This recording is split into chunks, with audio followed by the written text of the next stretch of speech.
श्रीमहागणाधिपतये नमः। श्रुतिस्मृतिपुराणानाम् आलयं करुणालयं नमामि भगवत्पादं शङ्करं लोकशङ्करम्। अपारकरुणासिन्धुं ज्ञानदं शान्तरूपिणं श्रीचन्द्रशेखरगुरुं प्रणतोऽस्मि मुदान्वहम्। देवे देहे च देशे च भक्त्यारोग्यसुखप्रदं बुधपामरसंसेव्यं तं श्रीजयेन्द्रं नमाम्यहम्। नमामः शङ्करान्वाख्यविजयेन्द्रसरस्वतीं श्रीगुरुं शिष्टमार्गानुनेतारं सन्मतिप्रदं। सर्वमङ्गलमाङ्गल्ये शिवे सर्वार्थसाधिके शरण्ये त्र्यम्बके देवी नारायणि नमोऽस्तुते।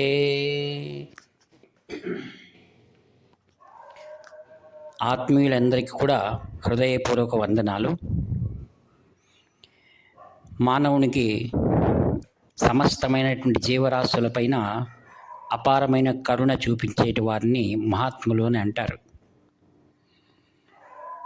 భగవంతుడు సర్వత్రా వ్యాప్తమై ఉన్నాడు అని శాస్త్రాలు మనకు బోధిస్తున్నాయి. భగవద్గీతలో ఒక శ్లోకంలో భగవంతుడు చెప్తాడు, విద్యా వినయ సంపన్నే బ్రాహ్మణే గవిహస్తిని శునిచైవ స్వపాకేచ పండితాః సమదర్శినః అని. జ్ఞానులు అన్నిటి యందు కూడా ఆత్మస్వరూపాన్నే దర్శిస్తారు. అటువంటి వారు మనం స్మరించడం కూడా మన యొక్క సౌభాగ్యం. కాంచి కామకోటి పరమాచార్య స్వాముల వారిని ఎవరైతే నాడు దర్శించలేదో వారు ఈరోజు అన్ని ఆయన మహాత్యాలు విన్నటువంటి వారు మనం చూడలేకపోయాం కదా, మనకు ఆ భాగ్యం లేదే అనేటువంటి ఒక వ్యాకులత ఉండవచ్చు. కావున అలా మనం బాధపడవలసిన అవసరం లేదు.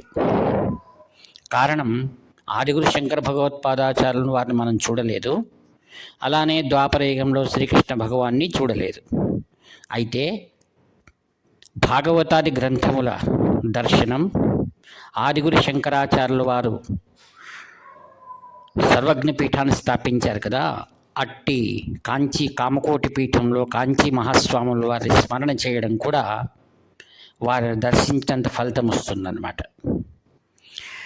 కాంచి పరమాచార్య స్వాముల వారు తిరుమడదూరు అనేటువంటి ఒక గ్రామంలో ఉన్నారు. అది చాలా కుగ్రామం. అక్కడ ప్రతిరోజు కూడా స్వాముల వారు గోపూజ చేసి తర్వాత మహాత్రిపుర సుందరి సమేత శ్రీ చంద్రమౌళీశ్వర పూజ చేస్తారనమాట. ఆ విధంగా రోజు గోశాల నుంచి ఒక వ్యక్తి తీసుకొని వచ్చేవాడు. అయితే ఒకరోజు దూడను మాత్రం తీసుకొచ్చాడు. స్వాముల వారు ఒకసారి అడిగారు, సైగ చేసి అడిగారు, ఏమిటి గోమాత రాలేదే అని.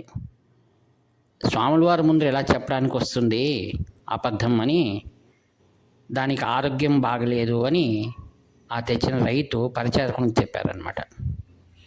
స్వాముల వారు ఆ దూడకు మాత్రం పూజ చేసి ఆ తర్వాత శ్రీ చంద్రమౌళీశ్వర పూజ చేశారు, బిల్వార్చన చేశారు. అందరికీ తీర్థాలు ఇచ్చిన తర్వాత స్వాముల వారు మఠం నుంచి బయలుదేరారు.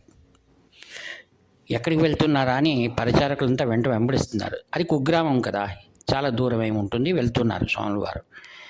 ఎక్కడికి వెళ్తున్నారా అంటే ఉదయం రావాల్సిన గోమాత రాలేదు కదా, ఎక్కడ పోయిందా అని వారి తాపత్రయం. అలా పల్లెలో దూరంగా వెళ్తూ ఉంటే పల్లె ప్రజలంతా స్వాముల వారు ఎక్కడికి వెళ్తున్నారా అని చూస్తున్నారు అన్నమాట. సామాన్యంగా పల్లెల్లో ఒక నియమం ఉంటుంది. ఏదైనా ఒక గో వేరే వాళ్ళ పొలాల్లో మేస్తే వాటిని వాముదొడ్డి అథవా బందెర దొడ్డి అని దాంట్లో కట్టేస్తారు. తర్వాత ఆ ఊర్లో ఉన్నటువంటి పెద్ద ఆయన దగ్గర పంచాయతీ చేసి తర్వాత ఆ యొక్క యజమానికి గోవును అప్పగించడం గ్రామంలో ఉండే నాటి నియమాలు. అలా వెళ్తూ ఉంటే అక్కడ ఒక గుంపు చేరి ఉంది. ఆ యొక్క అప్పుడు స్వాములవారు వెళ్తున్నట్టే స్వాములవారు వచ్చారని అందరూ కూడా పక్కకు తొలిగారనమాట. అక్కడ స్వాములు వెళ్తున్నట్టే ఆ గోవు రోజు వచ్చి స్వాములవారి దగ్గర పూజ తీసుకునేటువంటి ఆ గోవు అంబా నడిచింది. స్వాములవారి దగ్గరికి వెళ్ళి దాని యొక్క ఒకసారి దాన్ని శరీరాన్ని అంతా నిమిరి అప్పుడు వాళ్ళ స్వామి, మీ ఆవును మాకు తెలీదు, దీన్ని మేము కట్టేస్తుంటే క్షమించండి అన్నారు. పర్వాలేదు, ఎందుకు కట్టేస్తున్నారు అంటే, ఇది పక్కన పొలంలో వెళ్ళి ఇది మేత మేసిందండి, మంచి పంట తినేసింది అంటే, ఓ సరే సరే సరే మొదలు ఈ గోవును అక్కడ వదిలిపెట్టండి, తర్వాత ఆ పొలం చూపించండి ఎంత మేర అది తినింది అని. వాళ్ళు చెప్పారు ఎంత దీన్ని కట్టాలి అని. సామాన్యంగా తల ఇవ్వరంటే తలారి అంటాం తెలుగులో. ఆ తలారిని అడిగారు, ఇది ఇంత మాత్రం దీనిది డబ్బు అవుతుందండి, 50 రూపాయలు అన్నారు. సరే, మేనేజర్కి చెప్పి దానికి 50 రూపాయలు ఇచ్చేసేయండి, పైకం కట్టి గోవును ఆ రైతుని పిలిచి నీ గోవు నీ దగ్గర జాగ్రత్తగా పెట్టుకో అని చెప్పారనమాట. అంటే స్వాములవారు ఎక్కడో పోయిందిలే అని అనుకోవటం లేదు, ఆ గోవు కలిగిన ఇబ్బందిని వారు గమనించారనమాట. అలానే ఒకసారి ఏం జరిగిందంటే, తిరుమడుదూరు అనేటువంటి ఒక ఊరు, అక్కడ స్వాములవారు క్యాంప్ ఉంది. కొద్దిమంది స్వామివారి దగ్గరికి వచ్చి అడుగుతున్నారు, స్వామివారు ఒక ఏనుగు ఒక గుంతలో ఇరుక్కుపోయింది, అదంతా నిండి నీళ్లున్నాయి, అయితే ఎలా ఇరుక్కుపోయిందో తెలియదు, మాకేం తోచటం లేదు, మొదలు నీళ్లను ఖాళీ చేయాలనా లేక ఆ ఏనుగును ఏదైనా లారీ తీసుకొచ్చి దాన్ని తాళుకట్టు లాగాలన్నా, మాకేం చేసినా తోచకుంటుంది, మీరే వచ్చి ఏదైనా సహాయం చేయండి అన్నారు. స్వాములవారు తక్షణం వాళ్ళు పిలిచారు కదా అని అప్పటికే పూజ అయిపోయింది, అందరినీ కూర్చున్నారు. వెళ్ళారు, ఎక్కడుంది ఏనుగు చూపించండి అన్నారు. పాపం అది మడుగులో ఇరుక్కుంది, బయటికి రాలేకపోతుంది.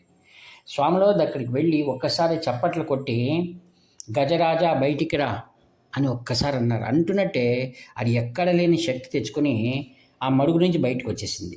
అక్కడున్న వాళ్ళందరూ ఆశ్చర్యపోయారు.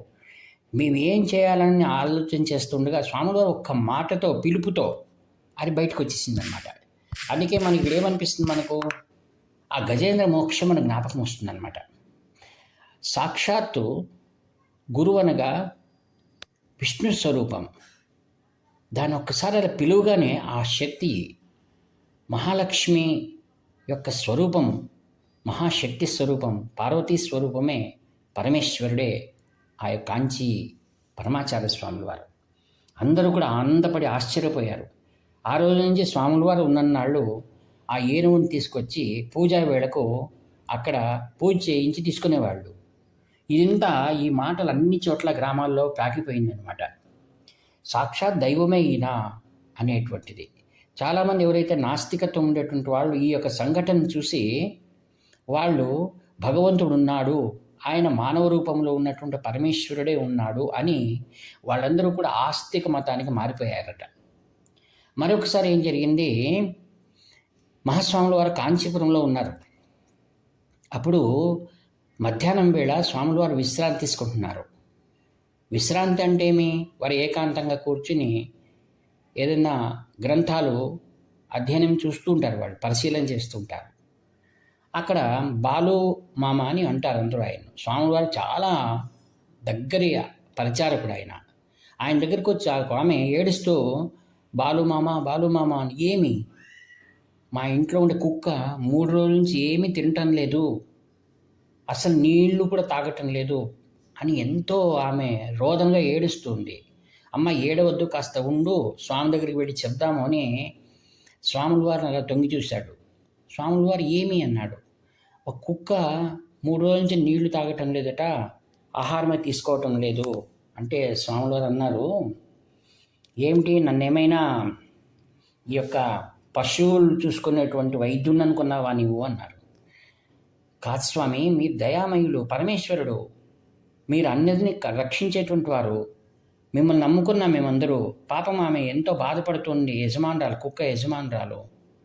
స్వాముల వారు అన్నారు, నేను కుక్కని చూడకూడదయ్యా, మేము సన్యాసులము, వాటి ఉండే చోటు కూడా మేము వెళ్ళరాదు, కుక్కలను కూడా మేము అందుకే మఠాల్లో కట్టుకోము, నీకు తెలుసు కదా అన్న. అన్నీ తెలుసు స్వామి, అయితే ఏం చేస్తాం, రోధిస్తామండి ఆమె, వాళ్ళ ఇంట్లో ఎవరు కూడా భోంచేయటం లేదు. ఆ కుక్క పైన అంత ప్రేమ ఉంది వాళ్ళకు అన్నారు. ఎక్కడ ఇంకేం చేస్తాము, మరి బాలు మామ అంటే స్వామివారికి కూడా దయ, పాపం వేరే వారి కోసం అడుగుతున్నాడు కదా, సరే పద అని స్వాముల వారు బయటకు వచ్చారు. వచ్చి ఆ కుక్కను తీసుకొచ్చారు వాళ్ళు. ఆ యొక్క మఠం ముందర అది ఉందన్నమాట. అంటే ఒక వాహనంలో తీసుకొచ్చారు. చాలా ఎత్తైన కుక్క, డాబర్ కుక్కలు అంటామే అలాంటిది. అది అలా ఉంది, చూడటం లేదు ఎవరిని. స్వాముల వారు ఒకసారి దాన్ని దూరం నుంచి పరిశీలనగా చూసి బాలుకు చెప్పారు, లోపల నేను వేసుకునే చెప్పులు ఉన్నాయా అని అడిగారు. అతనేమనుకున్నాడు, పాదుకులేమో అనుకుని పాదుకులు తీసుకొస్తే ఇవి కాదయ్యా, నేను ఎప్పుడైనా వేసుకుంటానే చెప్పులు అన్నాడు. అవును అని అప్పుడు లోపలికి వెళ్ళి ఆ చెప్పులు తీసుకొచ్చాడు. స్వాముల వారు అన్నాడు, ఆ చెప్పులను ఒకటి ఆయన దాని ముందు వెయ్యి అన్నాడు. ఆ చెప్పు ముందర వేస్తున్నట్టే ఒక్కసారిగా అది లేచి నిల్చుకుంది. అప్పుడు అన్నారు, లోపల మఠంలో నుంచి తీసుకొచ్చి ఒక కడవ నీళ్లు దానిపైన వేయండి అన్నాడు. ఒక బిందెడు నీళ్లు దానిపైన పోసారు. ఒక్కసారి అది విదిలించుకొని లేచింది. తర్వాత లోపల నుంచి ఏదైనా ప్రసాదం ఉంటే తీసుకొచ్చి దానికి వెయ్యి అన్నాడు. దాని ముందు ప్రసాదం వేస్తున్నట్టే అది ఎంతో సంతోషంగా తింది. ఇంకా స్వాముల వారు సరే సరే సరిపోయింది అని అన్నారు. ఆ తర్వాత ఆ కుక్కను వాడు వాహనంలో పెట్టుకొని స్వామివారి సాష్టాంగ దండ ప్రణామాలు చేసి వెళ్ళిపోయారు. ఆ తర్వాత స్వాముల వారు ఏకాంతంగా ఉన్నప్పుడు బాలుమామకు ఆశ్చర్యమైంది. దాని ముందు ఒక పాదరక్ష వేస్తున్నట్టు లేచింది. ఇది ఏమిటి? ఆశ్చర్యపోతూ స్వాముల వారికి నమస్కారం చేసి, స్వామి ఇది ఏం మంత్రం, ఇది ఏమిటిది, చెప్పు వేస్తున్నట్టు లేచింది కదా అంటే, బాలు నీకు తెలియదా, దొంగలు ఎవరిని వచ్చిన వాళ్ళు దానికి మంత్రం వేసి ఉంటారు. ఒకసారి మంత్ర ప్రయోగాలు చేస్తే అది కుక్క నోరు మూసుకుంటుందన్నమాట, ఇంకా అదవదు అది. అలా 3 రోజులు దాని కుక్క నోరుని కట్టేస్తారు. ఆ తర్వాత ఏమీ ఆహారము తీసుకోదు. ఆ తర్వాత అది మరణిస్తుంది. ఇది వారి యొక్క పన్నాగం. చూసావా, ఎప్పుడైతే దాని ముందు ఆ చెప్పు వేశానో అప్పుడు వారి మంత్రం పనిచేయదన్నమాట. తక్షణమే అది లేచి కూర్చుంది. ఈ ఒక్కరోజు తప్పి ఉంటే అది నిజంగానే మరణించేది. వాళ్ళు ఏదో భగవంతుడిపైన విశ్వాసము, గురువులపైన విశ్వాసం తీసుకొచ్చారు అన్నాడు. ఈ విధంగా మహాస్వాముల వారికి తెలియని విద్య ఏముంది? మంత్రాలు, మహిమలు అన్నీ అపరంపారంగా సంపూర్ణంగా ఎరిగిన సర్వజ్ఞ పురుషుడు ఆయన.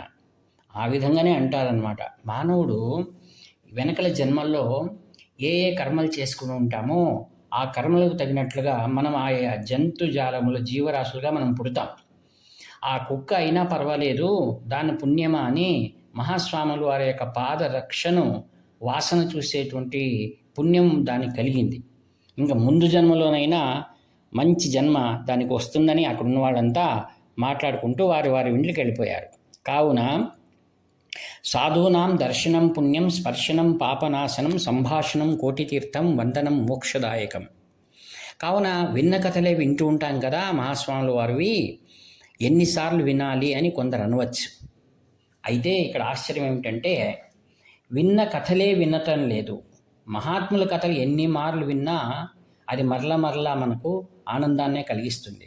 అమృతం ఎన్నిసార్లు గ్రోలినా మన శరీరానికి ఆరోగ్యము మరియు ఆనందాన్ని ఇస్తుంది. అలానే అమృతప్రాయమైనటువంటి మహాపురుషుల జీవన చరిత్రలో ఎన్ని సంవత్సరాలైనా పర్వాలేదు, దాని కాల వ్యవధి అనేది ఉండదు.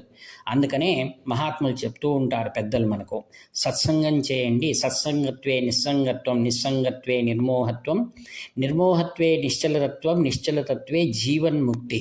కావున ఒక్కసారి కాకుంటే ఒక్కసారి అయినా మన మనసు భగవంతుడి వైపు మరలి మన యొక్క ప్రాపంచ కర్మలను తొలగించుకొని ఆధ్యాత్మిక జీవితము, సుఖమయమైన జీవితానికి ఉపయోగపడడానికి ఇట్టి ఆచారపరమైనటువంటి కథలు మనకు ఉపయుక్తపడతాయని తెలియజేస్తూ, ఈ యొక్క పరిపూర్ణమైనటువంటి విద్యా వినయ సంపన్నే బ్రాహ్మణే గవిహస్తిని అంటే విద్యా వినయ సంపన్న బ్రాహ్మణుల్లోనూ, గోవులోను, మరియు ఆ యొక్క కుక్కలోను, మరియు ఏనుగులోను ఉన్నది పరమాత్మ స్వరూపమే అని ఆ భగవంతుడు చెప్పిన రీతిగా ఆచార్యుడైనటువంటి శ్రీ కాంచి కామకోటి పరమాచార్య స్వాముల వారు అన్ని ప్రాణుల్లో ఉన్నటువంటి నిజమైన ఆత్మతత్వాన్ని తెలిసినటువంటి వారు, అందరి బాధలను తెలిసినటువంటి వారు, అట్టి మహాపురుషుల యొక్క దివ్య స్మరణను చేస్తూ ఈ వాక్పుష్పములను వారి దివ్య చరణారవిందం సమర్పిస్తూ సెలవు తీసుకుంటాను.